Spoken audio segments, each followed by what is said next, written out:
I live in Bombay. I've lived in Bombay all my life. I'm also a man, so my life has been privileged.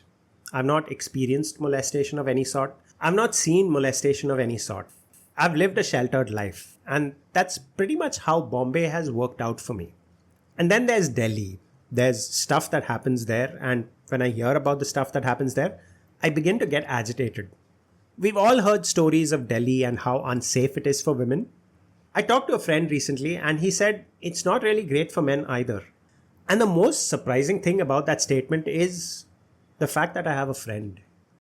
Anyway, Delhi is not a safe place, at least in my head. I haven't lived there, so I don't know how true this is. But you often hear stories about women getting raped, children getting abducted, and I wonder why no one is doing anything about it. Delhi is the capital of India. Why would you have a city that is the capital of India be so unsafe for almost half the population?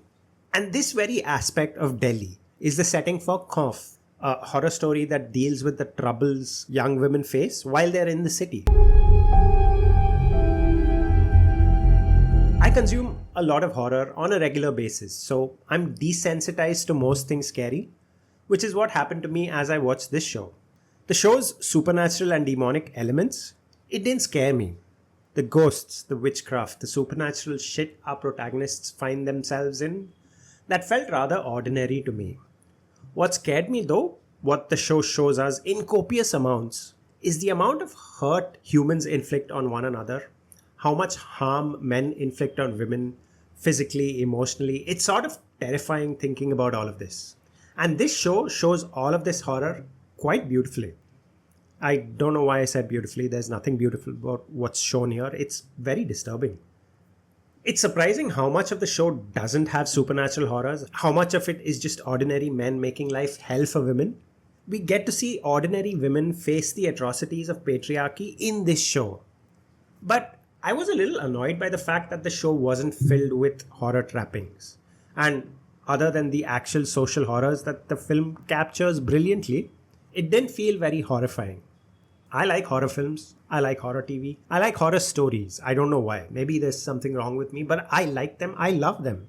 So this series not having any genuine scares or not being scary, it irked me a little. What I did like about the show though is the fact that they didn't rely on jump scares or shock or any traditional horror tropes that every horror show or film relies on. It relied mostly on the scares that emerged from psychological aspects of people inhabiting this world and the quiet, terrifying moments that gave rise to horror. Except for the last episode, of course. I don't know how they could have used anything other than the traditional fight evil with an axe trope, but overall the horror in the series relies on unconventional storytelling techniques. I don't quite understand bad acting. I don't understand good acting either. So it's hard for me to judge whether performances are good or bad. Unless the acting is completely horrible, I usually buy into the performance. Monica Panwar as Madhu is convincing as this hesitant girl who's just moved into a new city and is trying to make something out of her life. All the girls, the ones trapped in the hostel, they're pretty good at portraying the characters they're playing. The rich girl who stammers, the pregnant woman with marital problems, the sex worker. I don't know why making the girl a sex worker was relevant to the plot. Maybe they just wanted to give her character sort of a depth, but whatever. The air hostess, even the dead girl who breaks things off with her a-hole boyfriend, they're all pretty good in their performances. The hostel warden, the cop with the seriously damaged son, they're pretty good, as is the son who gets burned and turned into a ghost. He's brilliant as well. Rajat Kapoor as the Hakim, the psychologist's daughter, the bad guys, everyone is brilliant in this show. The star of the show though is the setting. The show looks and feels depressing. The way the series is shot, the locations, the places we see, it's all very depressing. The corridors, the roads, they look very worn out.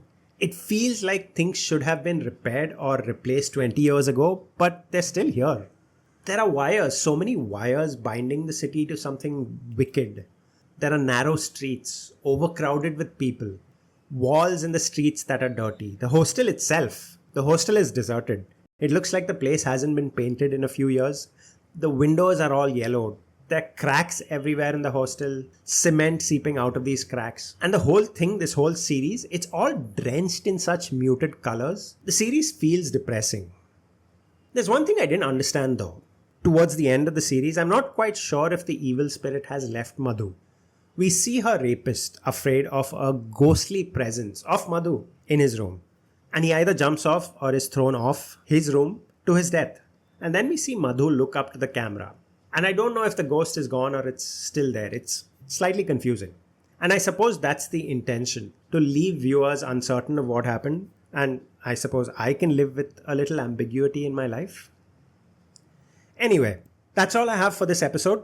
I will see you next time.